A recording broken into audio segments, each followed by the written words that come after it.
If he had done a little bit of background on his family, he would have seen the name Leandrin and probably understood that he should bolt. Yeah. Or ingratiate himself. But instead he yelled at her. And then he took like a source sword to the chest. So The way that she pulled out his heart was very it entertaining. was. But also, what's the deal with her family members and their child brides? Like, Did you at this notice? point, I'd be like, you know what? The family tree, the bloodline ends with me. Okay, we're done here. If you would like to help support the channel, check out Road to Tarvalon on Patreon and YouTube memberships. Hello and welcome back to the channel. I am Amber, back again with Laura, and we are on our Wheel of Time Season 3 watch through podcast, and we're starting back up with episode 3 of Season 3, Seeds of Shadow. Now also, Laura hasn't read the books, I have read the books. There's not going to be any big spoilers here from book material. So, Laura, how are you feeling about this Forsaken cold open? I love it. First, you've got Lanfear, Robin, and Samael with a lurking Mogideon. I think this was an excellent way to introduce more Forsaken. Same. There's nothing I love more than a Forsaken cold open is just a good one, like through and through. Especially with It's 4 top. in one scene. Yeah, and then we got to learn the names of the other Forsaken that will be introduced later, which is, I believe, Grendel and Semirog. Yeah. So, Yeah. One thing I took away from this is everyone wants to be nameless. yeah. Do you think that the show did a good job of explaining what that position is? I don't think it necessarily explained it, but it did definitely infer what it is, and it was really easy to understand. When Lanfear was like, the Dark One still grieves the Shamael. No wonder. Yeah. The Dark One grieves the Shamael, considering how the rest spend their time. Like, get out there and do something useful. You guys are so busy bickering with each other that we're letting the dragon, like, get out there and make headway. I'd be sending internal memos around that, like, if you guys don't get your shit together, I swear to you, I'll make Leandrin nameless. Like, get out there, hit the streets, do your work. Except for Robin. Yeah. I can't be mad at him. To get out of like a 3,000-year long prison sentence and then immediately ingratiate yourself into the lap of luxury, brilliant. Well played, sir. I really tip my hat to him for this.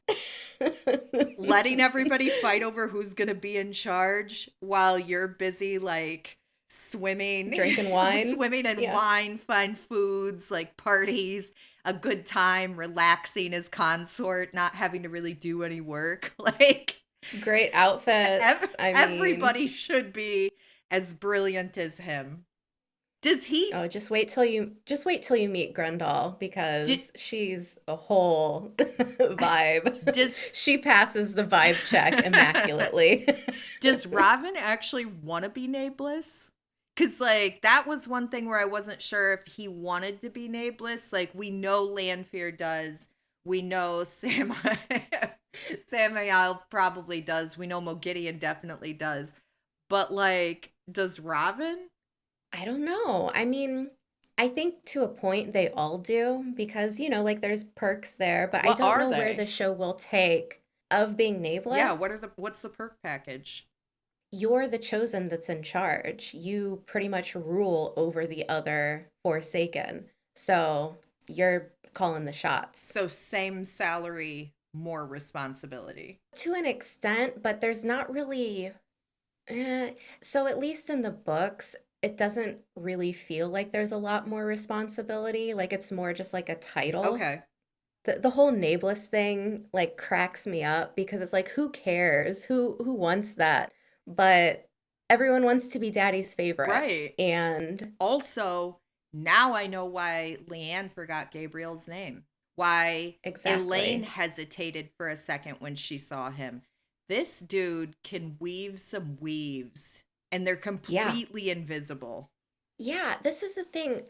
I'm a little bit confused on the timeline because they said he's been awake for 6 months and he's already done this much work, but Elaine seems to have been gone for about that amount of time. So she must have just like really met him for a small amount of time before she left for the tower, and that was It it. couldn't But just, everyone thinks he's been around for years. well, wouldn't she just be a part of that? Once she was in contact with him at the tower, wouldn't he be able to like kind of alter her memory of things? I assume so, and I'm sure they just didn't show it because that would give away the Right, surprise of it right. all. So I definitely want to go back and look at the timeline again. Okay. But look, I love this meeting so much. The only thing is that I thought there were supposed to be 8 Forsaken in the show. And so far, we've at least seen and have named 7. So Semirog, Ravine, Samael, Lanfear, Grendel, Mogideon, Ishi, Yeah. right? So I feel like there's one more that we don't know about. Okay, so we have a, I really hope it's the fiddler. You mean Yeah, man? man. I hope it's the man. Oh shoot, I'll have to bleep at least a word or two here. But yeah, we will see. We will see Go who ahead. lucky number 8 Go is. ahead and leave it as the fiddler. Because nobody, you're going to have to really know the Forsaken to know who I'm talking about. uh I liked Samael's like it was like a bone type military outfit. I was feeling that, like his little general's outfit made out of the bones of his, like, fallen enemies, I guess. I love that for him. Yeah. I also Yeah. love when Lanfear was like, obviously, she'll come for you first because you're the weakest of us. I love how in the books Samael is kind of like just like an angry little kobold. Like he's this tiny little man who's like very angry, jealous of course, they're all jealous, all hate Luther and Telamon. But yeah, like Samael's this great general of a Forsaken, but Oh, he's just this like tiny little angry man. the way he was like, Randall Thor. Oh my god, I could watch that scene over and over again. Petty jabs at one another. Everybody's like trying to boss everybody around. It's incredible. Yeah, this is where the show excels with characters like that. They're so much more lively and entertaining in the show. In the books, I'm like, I don't care about these people. Like, kill them, get rid of them. I don't know. I feel like in the books, the more adversarial characters that aren't Forsaken are much more fleshed out and more interesting. Okay. But in the show, it's so much fun. Oh, yeah. And this is like our big White Tower episode. Like this Yeah. is where all It's the Law and Order White this Tower unit. yeah, yeah. So who does that make? If it's White Tower Law and Order I've been calling unit, them I've been who's Nynaeve and I've been Elaine? calling them Benson and Stabler. Okay, good. Please tell me that Nynaeve is Stabler. Absolutely. She's Okay, absolutely good. Stabler. Okay, good. I'm glad we're on the same page. So we've got Amiko and Joya being kept in the dungeons, and they're both selling Nynaeve and Elaine on these different stories. And I got really excited about this because Joya said, oh, Leandrin is looking for Mazrim Taim and Saldea. I am so excited to hear this man's name. I don't know if we'll get him this season, but such a character, such a character. Very excited about that. And more exposition about Kalendor, this sword that is in Tyr, and Elaine's like, only the dragon can take it because there's wards that protect it. And we've got, a lot going on. I actually was kind of taken aback when Joya's accusation of Amiko intentionally killing her patients. She's like, she's just pretending to be yellow. And I was like, wow, that is kind of evil. Yeah. Joya doesn't seem nearly as evil as that. Yeah, this Semirog Forsaken that was named, I feel like they're priming this character with that dialogue because Semirog was this great healer. The twist is that she was not necessarily healing because she loved it, but because she made her healings done in a way to inflict pain. So she was helping people, but using it as a method of torture, essentially, because she's a sadist. Okay. If we get Semirog this season or, next season or whenever, if we get another season, but she's diabolical. She's the scariest of all the Forsaken. So this is exciting.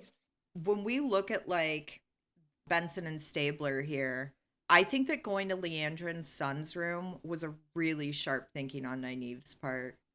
Yeah, Like her yeah. being like, Let's go hunting for I clues. don't believe either one of them, which I don't blame her. Like what incentive do they have to tell the truth? They've already been stilled. True. That's going to drive They want to die Yeah, that's going anyways. to drive them mad. This isn't going to like I get why they stilled them, but I think like waiting to still them might have been a better idea if you want to interrogate somebody. I don't think you Yeah, should. hold the stilling over their Yeah, heads. you need a carrot and a stick, not just a stick. Yeah. Elaine was like, you like her, talking about Nynaeve and Leandrin, and I can see how Nynaeve's opinion of Leandrin feels kind of generous to the viewer. But when you're being generous about it, I can also see why she would have appreciated feeling like Leandrin was actually trying to help her get through like her blocks, before the whole selling her to the Sean Chen thing. And I can see where, because Nynaeve saw a couple like tender moments between Leandrin and her son, like that really softens Leandrin's image to her. Definitely. Yes. Yeah. And it makes sense now in retrospect why they spent so much time on Leandrin and her son. So, That actually, it puts a lot of that into perspective, where like back then when we were seeing it, I was kind of like, okay, like I guess it's just some character building. But it does now give a lot of like background to what's happening. And then they find that like sigil on the floor. yes.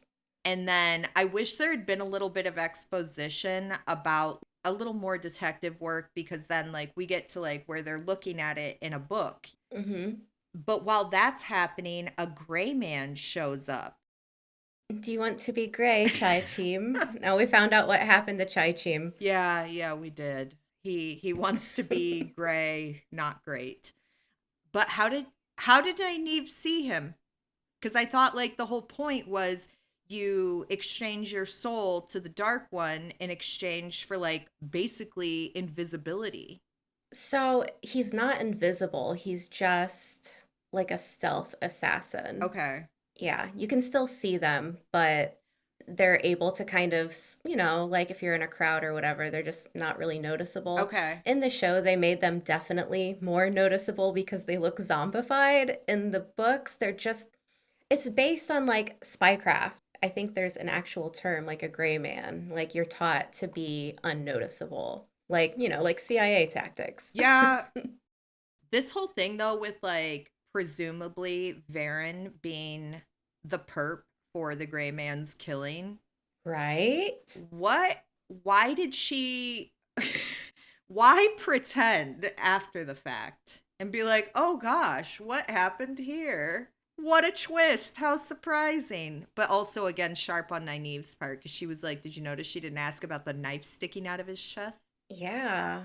So that's pretty much off the page of the books. It's definitely trying to get you to think about Varen and what she's up I don't to for know, man. sure. I'm so on the fence with Varen. I like her character a lot, but I'm not convinced that she is a like altruistic character by any means. There's too much suspicion right now. Yeah, we can't trust anyone at this point. We Right. know there's another Black Aja member in the White Tower. It could be Leanne. It could be one of these Red Aja sitters. It Girl, could I would be be blown anyone. away if it was Leanne. Like, I would be. I would need time to recover. I'd have to pause the episode and be like, wow, I need to think about this for a second because she's like so wildly committed to Swan. Yeah, but I mean, Right. look at, But she also, yeah, in that battle in episode 1, she like literally keeps throwing herself over Swan to protect her. I guess like that could all be an act if she is Black Aja and she happens to have like a member of her heart in that attack squad. I guess there's a complex way that it could happen. yeah, But nobody's safe. we also know from like all of the Elaine and Nynaeve detective time that we're gonna see a new location. I'm Yes, we really finally get to see Tan I'm Chico. excited because like a place that births Leandrin, I can only imagine what it's like. Also, taking Matt to Tan Chico, Questionable choice, but girl, he's such a down. gamble. I mean, he's down, but what kind of problems is he going to cause? Because he's kind of careless, and now's not the time for carelessness. Yeah. Do you think Nynaeve will be able to like keep him on a short leash or getting them into trouble? Matt is we even see it in this episode. He's kind of careless in how he's very in his own bubble with his emotions and actions. Like we see him kind of pulling Min and arguing with her a little bit loudly in the hall, which is like strike number one for Galad. Now he's got an op. Like and then he does it again with Nynaeve later. So he can be kind of careless in thinking about how he's being perceived. So we'll have to see. I want to talk about this Red Aja quarters with Elida and her bribes Ooh. because I was living for it. I loved it so Look, much. I'm going to be honest with you. Her multi stage plan is not going well right now. Didn't go well with Leanne and Varen. And then she was like, if you cross me now, I'm not going to forget it. I love the way she threatens people when they don't give her what she wants. But like, Yeah, she rolls in to the Reds' quarters and starts like giving out gifts to the sitters, which, of course, you got to ingratiate yourself. But it really is like she only hits at 1 out of 3 targets. I can't remember the woman's name, but it's the one that she gives the wild strawberries to. yeah, It works with her, but at the same time, regardless, the real value to all of this to her is getting herself the opening to speak. okay. I can't wait till we get later on because Yeah, I feel like I've cracked some codes in this I episode. feel like the gifts were to get an invitation to sit down and start talking because whether you convince the highest, Yeah, like get an in, yeah, definitely. whether she convinces the highest or not, which she obviously is not going to because she was like, that's gaudy, you keep it, it's your style. Whether that's all like here nor there, but if she gets to talk, everybody who's around is going to listen. And that's how she's That's going to true. sway people to her side. Yeah. Yeah, because it's just not the sitters there. There's other people in the room. So definitely she's wheeling and dealing. I think this is such a little Easter egg with the necklace because this is probably, I feel like this moment is stemming from something that I'm always so vocal about when it comes to Elida. Because my favorite all time quote about Elida comes from New Spring. And it's essentially Moraine's point of view the first time she comes into contact with Elida in that book. So, like, if we're going chronologically, like our first lines about Elida. And Moraine is basically saying, like, ugh, like this woman is so tacky. Tacky. I'll read it to you. Her brocaded dress was not a muted red or a faint red, but a bright hue, as though she was screaming her Aja to the world. Her cloak lined with fur was exactly the same shade, a color fit for a tinker's wagon. And so Oh like my God. the shade Moraine is throwing at Elida right now is so good. So her presenting this gaudy necklace, I was like, ooh, somebody did their research. Somebody was deep Well, in. also, she's been wearing a brocade gown a lot of the time. Yeah, she has. I'm really interested to see how the Elida story unfolds we're in the know. She used to have a whole lot of sway. She almost became Amerlin instead of Swan, but she's been gone a long time and now she's back. And Yeah. she seems to So, have like resurrected some beefs.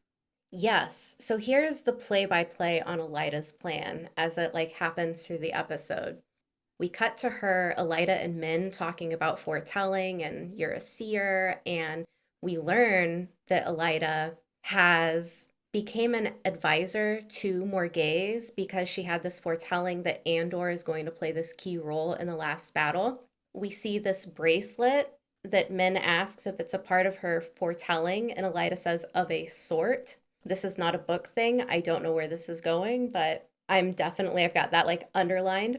Then Elida tells Min, knowing Min is a plant for Swan, that the Reds are going to call a vote to depose Swan. And then we get back to the Red quarters, and Leanne tells the Reds, hey, Swan's sending you out of the tower. You need to go capture this Mazarim Taim guy. And Elida says, oh, well, now that one of the sitters is leaving, we have to install another one. So we have votes. So Elida just got, by telling Min this, just got the sitter out of the tower so she Yeah. can implant herself. The highest out of the way. Exactly. She played her like a fiddle. Absolutely. And this is the politicking that I was hoping for this season. This chef's kiss. Yeah, Loved it it. really left her the room she needs to work her way into power. Because she's already got like one sitter who's like, yeah, you're right, now that I think about it. Yeah. And like with She's in. yeah, and the highest seemed to be her actual like her only real nemesis in the Reds, who was just like, I'm not trying to hear anything you have to say. So by getting her out of the way, that really frees up Elida's ability to move. Yeah. She's got one of the highest seats at the table, so we'll have to wait and see what she does, how she goes on. I want to go back a little bit. Is there anything else in the tower that you want to touch on besides Elida stuff? Can we talk about Matt for like just a second? Absolutely. Okay, so Min has a vision of him hanging. Yes. That bodes really poorly for him. I know that like Rand skedaddled out of actually dying, even though Min's vision did come true. But like Hmm. hanging is different. That's a different sort of like situation here. When I think about it, I have a feeling that Elida's words to Min about how you're not just a watcher, you can actually participate, you can plan up until and then plan for post is gonna play a role here. I think that Okay. probably really like stuck with Min. I think so too. Also, I want to touch on just a few words from the last episode. Swan had that sit down with Matt and was like, "Hey, Horn of Valir, if someone kills you and they take the horn, they're the new horn blower." So like, if Matt dies, that horn is Up, whoever blows yeah, up its for grabs. possession essentially. Yeah. I actually, speaking of the horn blower, you know how like when him and Galad have that second run in Yes. when it's around Nynaeve and Nynaeve's I love when she was like, I don't need you to protect me. Like, get out of here. But being able to channel the champions in a fight is actually super useful. And I'm really hoping that it brings Matt some peace about what he's been experiencing to like know that while it does cause him some torment, that it really is like a part of him now. And it's not all bad. Yeah, like they're both given these gifts, just like Elida, and it's important. How you use your gifts are important, and that's, we can apply that to Nynaeve as well, which is why she wanted to stay in the tower, because she wants to harness what she can do and use it for good. So we're seeing a lot of that this season. Yeah, we really are. Definitely. I'm just real curious about this bracelet that Elida is wearing.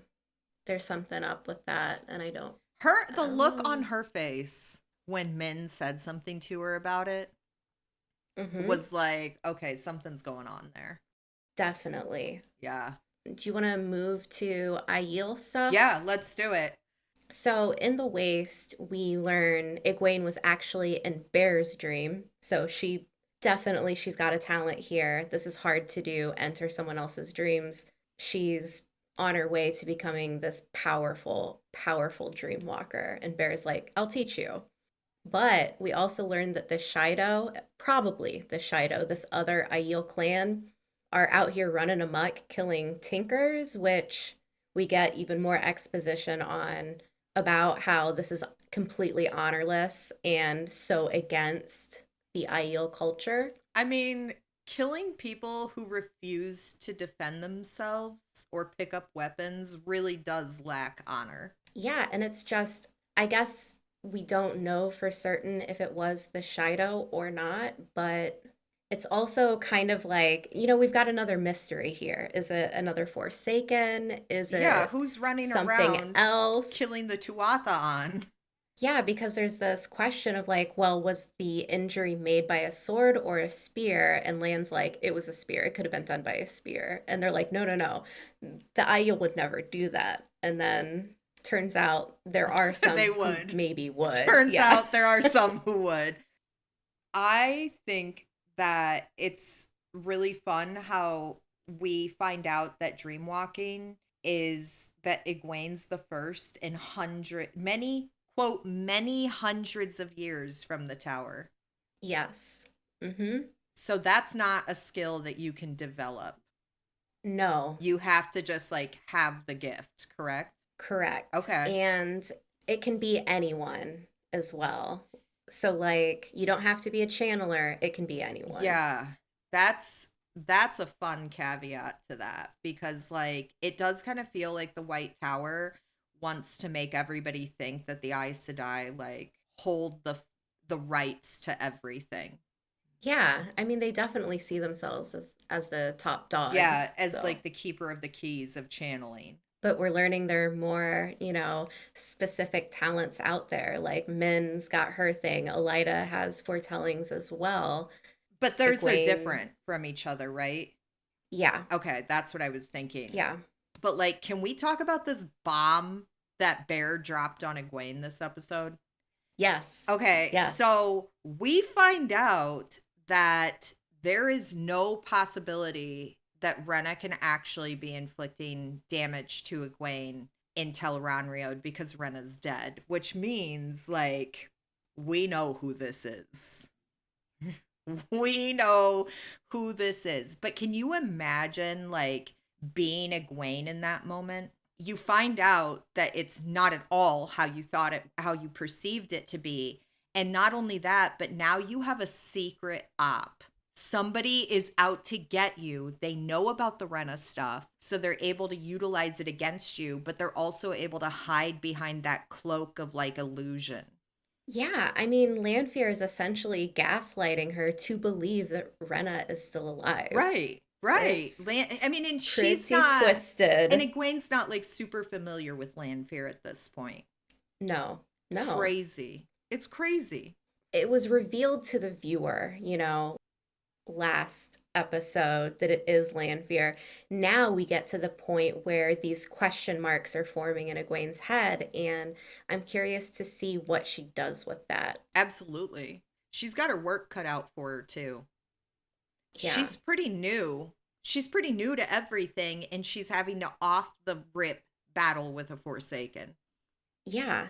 And there's some more, like, a lot of questions to this episode, too, because we have that scene in the sweat tent where we learn about Ruidion. It's for the clan chiefs. And then it's like this woman walks in and it's like, oh, is Moraine gonna get together with her? And then it's like, no, fake out. She wants Lan. Yeah, but why? That scene between Moraine and Lan where they're kind of talking about that and there's like the small pep talk really highlights the unique but incredible bond that they have with one another. But then we go into something completely different. Yeah. What did you think about this Melaine? I thought her name was Melindra. Melindra. I thought her name was Melandir. I was like, what a dumb name. Melindra. I think that there's a lot of questions that I have. Same as Lan. I'm feeling the same as Lan right now. What's going on? Who is this woman? Why is she giving me shit? Because Right. she's really Why is she coming on. guilting him? She's coming at him pretty intensely. And it's at a time when he's already feeling like very conflicted about carrying his father's sword. Yeah. And the guilt trip that she is laying on him is, it's not like he can ooh. defend himself. He can't be like, I have to carry this sword in case I need to kill a Forsaken. He can't tell this strange woman that. When the woman describes like how she was a child when Malkier fell and the Aiel took her in, that like kind of gave some life to Malkier in a way that hasn't been done yet.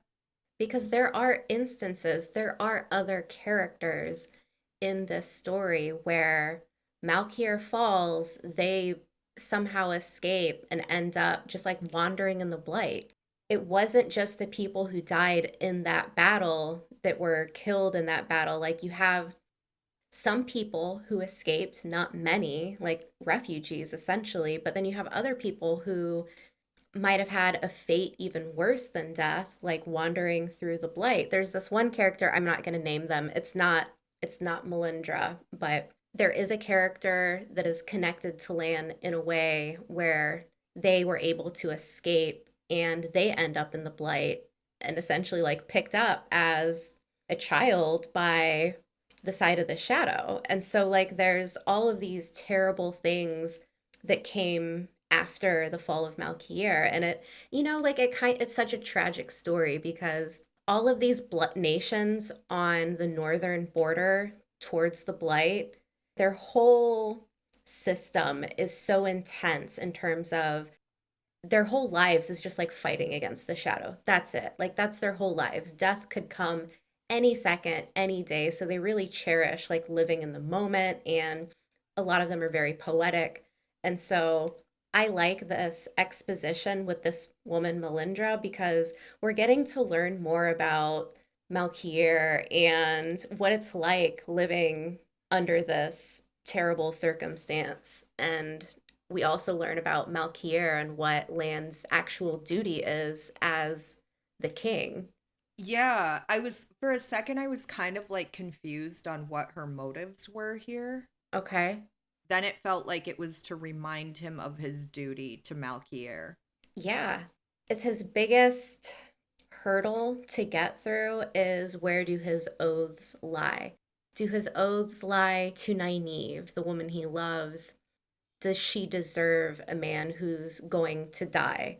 Because his other duty is to Malkier and taking back the nation from the blight, from the shadow. So like trekking it to this location and fighting the blight back and like reclaiming this nation that is basically sunken under a cesspit of the shadow.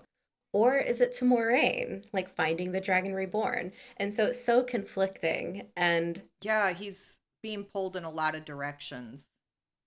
yeah, but it also makes sense why he's so intense Right. and like kind of an emotional guy. Like there's a lot going on up there Absolutely. for such a quiet dude. I think those were our only segments in. Yeah, we didn't spend a lot of time in the waste this episode. Yeah, but we did get a lot of exposition about like so much stuff this episode. Absolutely. From our characters in the waste. But then we move back to the Two Rivers. And ooh, girl, the Two Rivers is popping. Yeah. Where do you want to start out at? The scene with the apple blossom grove. It's so touching. The two, like, so good. Perrin and Alana talking about how their families handle death was really like pulling at the heartstrings. But it really feeds into the challenges that both Alana and Maxima are experiencing due to the death of Yvonne and how heavy those burdens really are for them. And because they're having to experience it with the bond active, it's causing like this exaggerated, really painful rift in their relationship. Yeah, it's just like an echo bouncing back and forth from each other. And that's got to be terrible. Yeah. Them talking about their different grieving practices and Alana saying like, we wear our loved ones' ashes mixed with clay, like a second skin. And I was like, oh my God. Because at first, like that in season one, you see that same face paint, and it doesn't, you don't have that same emotional weight behind it. Right. And here, like it's a kick. It's a lot. Also, do you remember when Perrin, Bane, Chiad, and Loyal came through the ways and Perrin was like, there's two people, two sets of tracks, and I smell ash. Yes. It really kind of highlights how the wolf sense has embedded itself within Perrin, and his like sense of smell is so sensitive that he could smell the ashes on Alana's face. He could smell Yvonne. That's wild. Yeah, it's Yeah. wild. I think it was like, the scene where Maxim finally kind of breaks down and really kind of lets loose on Alana about how she feels nothing. And they're experiencing some resentment towards each other about how the other is grieving. But I'm with Maxim. Why are we in the two rivers? That's still, It yeah, still hasn't it been still revealed hasn't been yet. revealed. Yeah. So there was one line by Marin Alvier, and she's basically telling Perrin, because he's, having this, oh, I should turn myself in to the White Cloaks. And she essentially says, you'll stay in the two rivers because the two rivers defends its own. And I thought that was really important, especially for Perrin's storyline. At least, like, if you're looking to the books, like, the two rivers does defend their own. And so, like, I love this little moment of her being able to tell Perrin, like, look, we've got your back. You're one of us. And I think that's so important for Perrin to hear now with all of this happening. But also the exciting thing is now we've got a plan. Like, Perrin's going to go back and he's going to get Matt's mother and sisters back from the White Cloaks. And I'm so excited for this. Yeah. And, like we've got Child Valda out on the field too. Oh my God, I was so excited when he showed up because I Ah, was like, Laura's gonna love I love this. it. I love him. He's the ultimate zealot. His viewpoints are so unhinged and extreme, and he takes Yes. every opportunity to be forceful with them. And it really, like, even though he has such that character has such a small role to play, anytime he's on screen, you can't help but like be like, wow, wow, this guy is out of his mind. Yeah.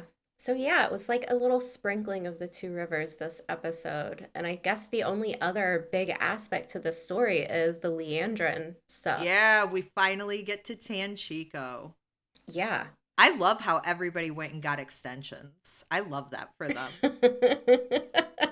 Hey, we're showing up into it's like girls that go to the Dominican Republic and get their hair braided on vacation. Like, we gotta fit in, we gotta do the fun stuff. We're in Tan Chico, guys. Okay, so Leandrin's like opening walk. When you first see her in Tan Chico, she's walking down the street. And one thing I really notice is that Leandrin walks like she's powerful. And she has gone full on crazy cult leader. I mean, her first actions showing up is murdering a wedding party. Right. I So, mean, that dude really should have read up on his family tree because when she dropped the name, for real. right? If he had done a little bit of background on his family, he would have seen the name Leandrin and probably understood that he should bolt. Yeah. Or ingratiate himself. But instead, he yelled at her. And then he took like a source sword to the chest. So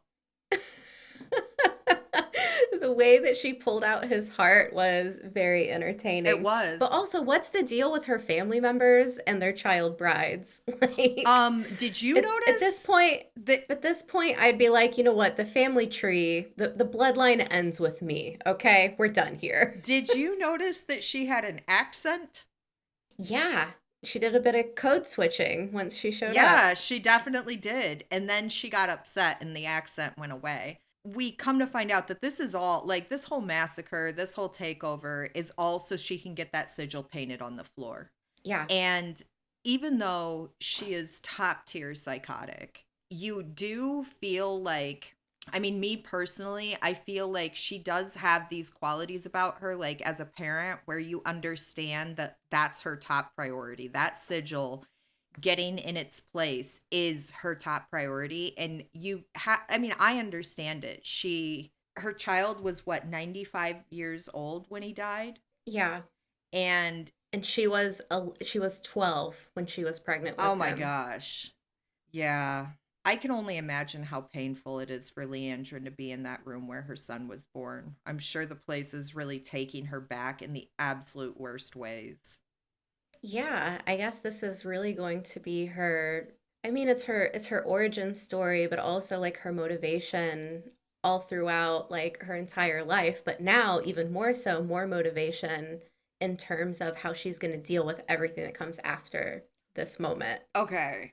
Speaking of this moment, girl, Mogideon hiding in Leandrin's study, hands down, one of the oh, what a way to end the episode. Like, Yeah. first of all, not expecting that, but secondly, she has to know Leandrin is like Ishamael and Lanfear's asset. Oh yeah, Because like definitely. At why this point, I feel else like would she be confirmation. spying on her? This is Mogideon to a T. Like this is what makes her such an asset to the side of the shadow because you've got all these other Forsaken, like, I want to be nameless, I want to be nameless. Mogideon's out here doing work. Right, Like right. Ravine's living in the lap of luxury and she's out here pretending to be a servant. Yeah, there's definitely like there's these huge like chasms between each Forsaken and how they move about the world and how they handle things. You have like the Lanfear aspect, she's very big and showy, setting cities on fire, that kind of thing. Then you have Raven who ingratiates himself in places and then works from that position. But Mogideon, like moving around undetected, Yes. if these people could just work together, they could really get things done. Yeah, definitely. It's interesting. And it shows why Ishamael was just really the brains of every operation. Yeah. He had a little bit of everything, you know. He was tactical in the way that he played his game and tried to, figure things out with Rand in terms of like we can just bring him to our side and if that doesn't work, I have another plan. Like he was very forward thinking. With him gone, it's just like pandemonium I think, in terms of Forsaken. right. I think that one of Ishamael's most honed capabilities was the capability to, speak to people in a way that resonates with them, that a lot of the Forsaken do not know anything about. Yeah. Like, I can't see Lanfear being able to speak to people the way Ishamael does. So we know Leandrin was originally Ishamael's asset, Yeah. but she was kind of like just forcefully taken over by Lanfear through the threat of death. And I'm really curious as to how that happened, like how he swayed her over. And they do seem to be giving Leandrin much more attention this episode. And I mean, even compared to like book Leandrin, she is heavily focused on in the show. And one, I'm sure it's because Kate Fleetwood is such an amazing actress, but two, I think Leandrin, in terms of what she's capable of, was kind of mismanaged in the books in a way where, like, the books are so much bigger. We have so many more baddies running around and doing things. And, like, even for an example, this gray man that Mogideon switches over into, like, her asset, he has, like, this fully fleshed out story in the books. It's not the same as it is in the show, but Okay.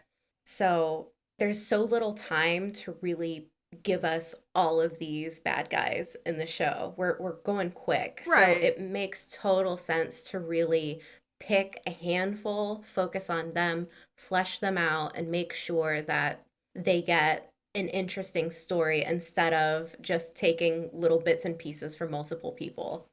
No, that makes total sense to me. It would have felt kind of like wasted time considering we only have 8 episodes if they had spent a lot of time Yeah. fleshing out a gray man when we can all pretty easily get the concept. Yeah, and now we've got, so who are our main bad guy characters who aren't Forsaken? Leandrin, the entire Black Aja, the White Cloaks. We've got Trollic attacks in the Two Rivers. We've got, is there anyone else? Not Elida. Elida, but is she actually a bad guy, or is she just, does she have separate motives? I guess if you're a Swan fan, she's like Swan's sworn nemesis Right. at this point. I So, mean, yeah. can't blame her. But yeah, I'm on the fence about Elida. I'm not sure where her motives are. Is this just all about Andor? Is this about taking over the White Tower? Is this like a Black Aja thing? So I'll say this without being spoilery. Elida's story about Andor being the key to the last battle. She is a true believer. She believes that her being in charge, this foretelling is going to come true. She's going to be the hero of this story. Okay.